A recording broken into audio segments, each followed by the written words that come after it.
Bleeding Edge Digital, media so fresh, it's being released in its original, unstable form.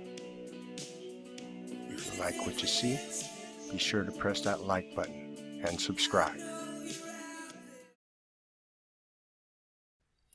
Yeah, I know I said I was heading off to bed, but I gotta jump back in. This is a link that a contributor to the channel had posted in the comments, and it was held up in the queue because of the link.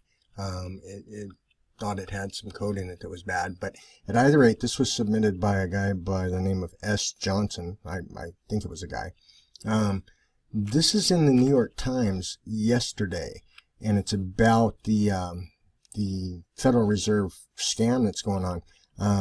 Just briefly, I'll kind of skim over it. Who hasn't fantasized about discovering a hidden bank account, a kindly relative that could magically help us pay our debts? They go on to say that the benefactor is Uncle Sam, and he is greedily hoarding piles of your cash that you can access anytime to pay your bills if you're in the know.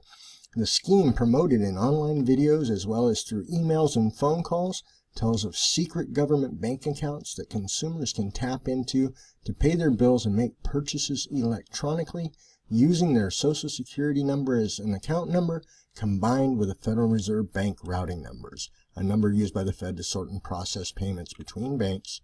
I'm not going to read the whole thing. There's a part of this that was shocking, though. This right here. From the end of June to August 15th, nearly 107,000 payments, totaling in excess of $100 million, have been reversed because of the scam, said Jean Tate, a spokeswoman for the Atlanta Fed, in an email. That's an incredible number. That's just the ones that they've caught. Okay, that's the ones that they know of. That's just the tip of the iceberg. I am so dead on with that million number, and it may be bigger than what I think even.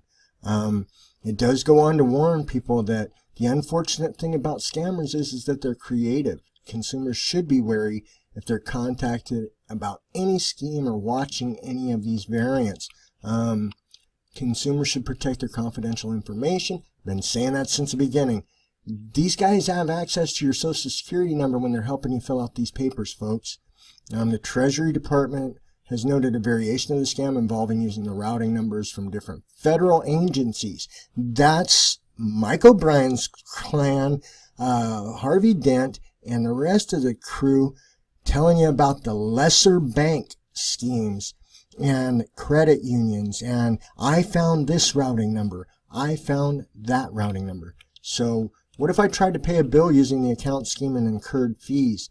If you tried to use the bogus payment technique and were charged a return payment fee or ended up paying a late fee because your legitimate payment was delayed, then you could ask the billing company to reverse the fee, said Lauren Sanders, a lawyer from the National Consumer Law Center.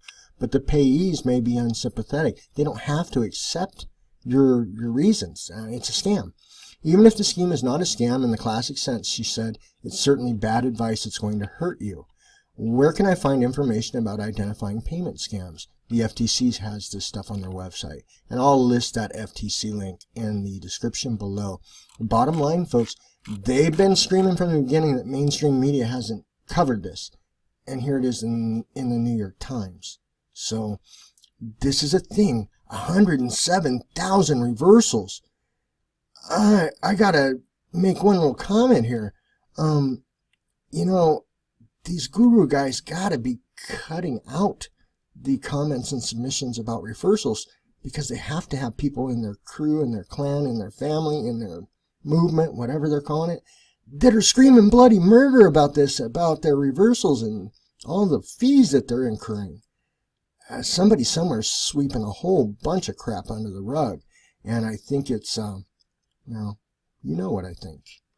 If you like what we're doing here, press that like button and subscribe.